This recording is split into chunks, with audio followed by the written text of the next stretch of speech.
Assalamualaikum warahmatullahi wabarakatuh. Perkenalkan nama saya Nisa Sarvina dengan NIM 23109222028. Di sini saya akan menjelaskan tentang penggunaan SWMM. SWMM ini dapat digunakan untuk simulasi kuantitas ataupun kualitas dari limpasan. Setelah kita membuka laman kerja baru dengan menekan file lalu new, kita dapat mengatur defaults-nya dengan menekan project lalu default.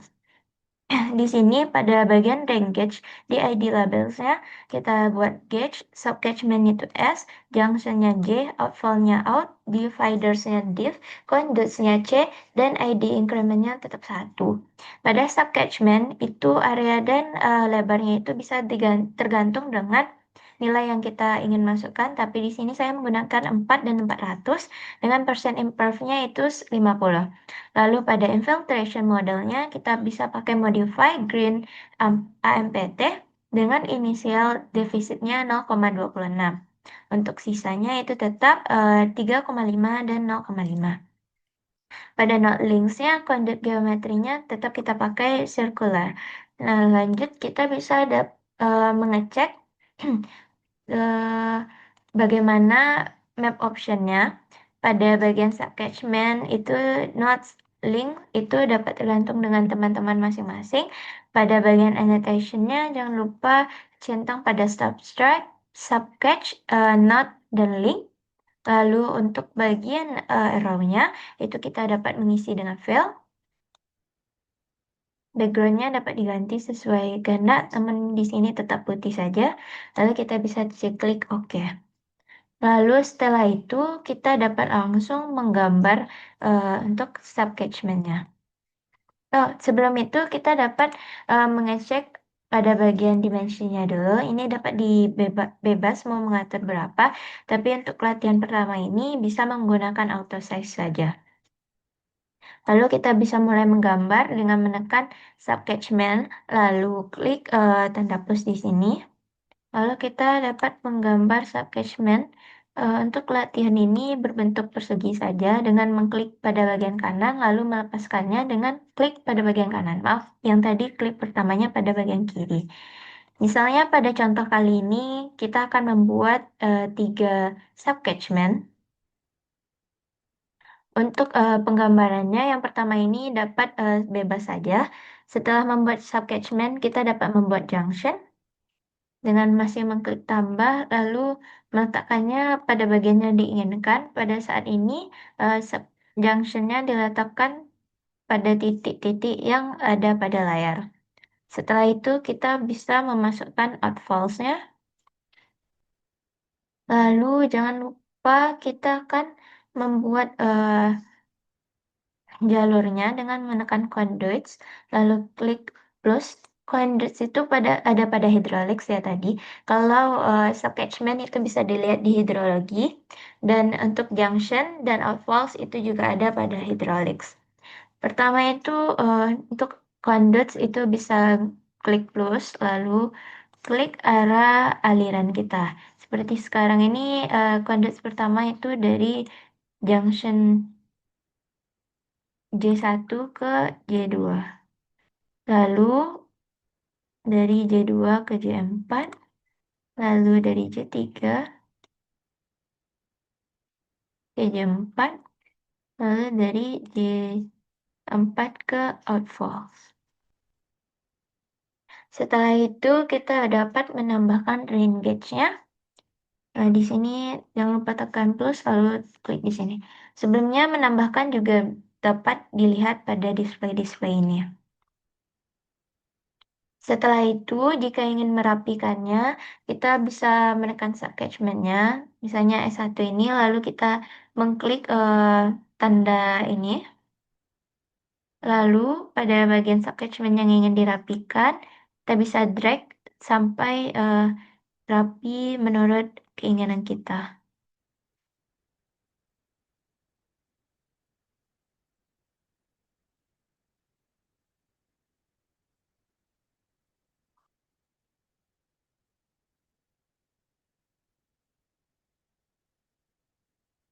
Ataupun pada junction-nya itu juga bisa dirapikan.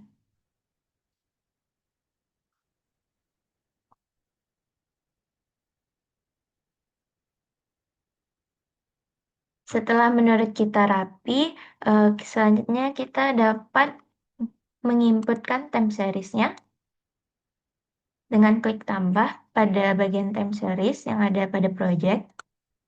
Lalu buatkan namanya misalnya TS, tabnya bisa 0, 1, 2, 3, 4, 5, 6. Untuk value-nya itu bisa dibuat 0, 0,5, 1, 0,75, 0,25, 0,5, 0,25, lalu nah, klik OK. Lalu kita dapat mengedit pada bagian nilai-nilai pada di subcatchment, yaitu pada range gauge-nya kita buat gauge 1 dan outlet-nya itu kita tuliskan dengan junction yang terdekat yaitu J1. Selanjutnya pada S2, double klik pada titik yang di tengah itu, pilih range gauge-nya 1, outlet-nya itu berarti J2.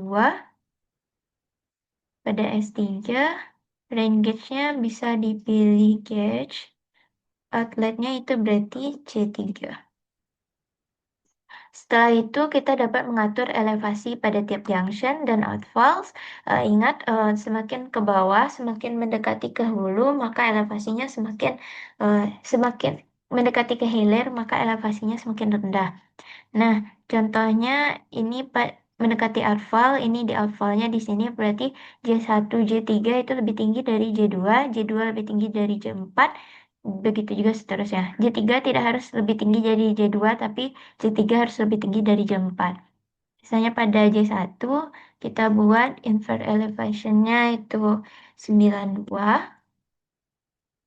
itu 93, J2 berarti bisa dibuat 90,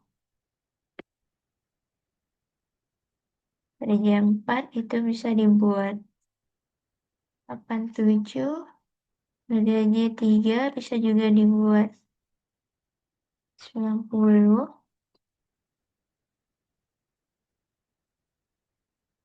Nah, pada outfall itu juga berarti lebih rendah dari J4, itu bisa dibuat 84. Dengan jangan lupa untuk time series outfall-nya dipilih TS tadi. Begitu juga dengan time series pada range gauge-nya, kita pilih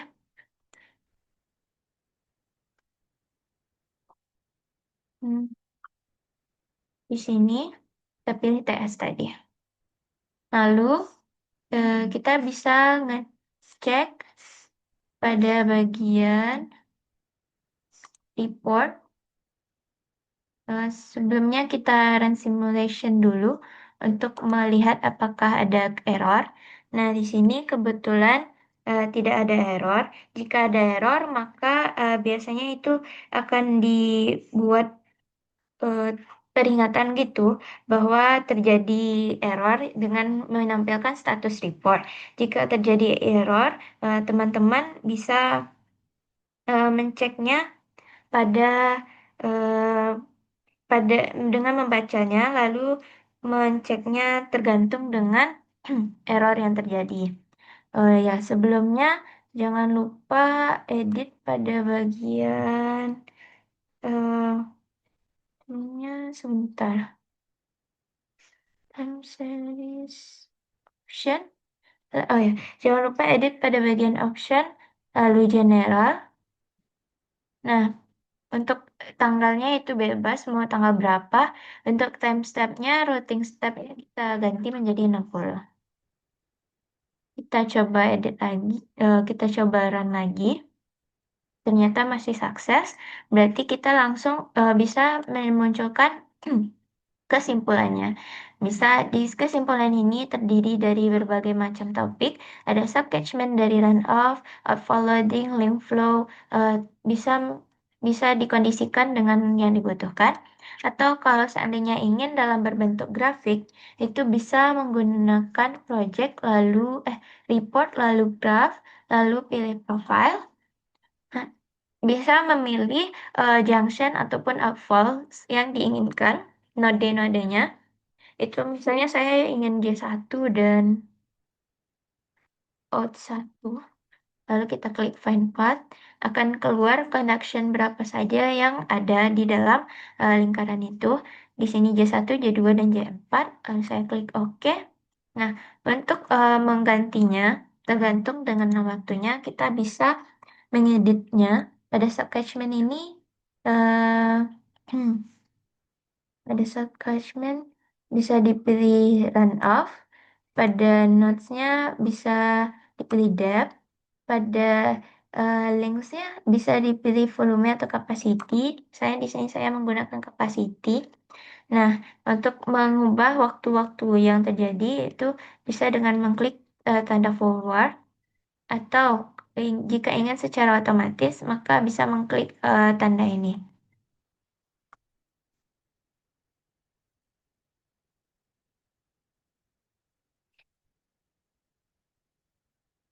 Nah, pada bagian ini nanti warnanya akan berubah-ubah yang menunjukkan bagaimana keadaannya. Jika merah berarti itu melebihi kapasitasnya dan penampangnya harus diganti. Sekian penjelasan dari saya mengenai SWMM latihan pertama yang basic. Apabila ada kesalahan, mohon maaf. Wabillahi taufiq walhidayah. Wassalamualaikum warahmatullahi wabarakatuh.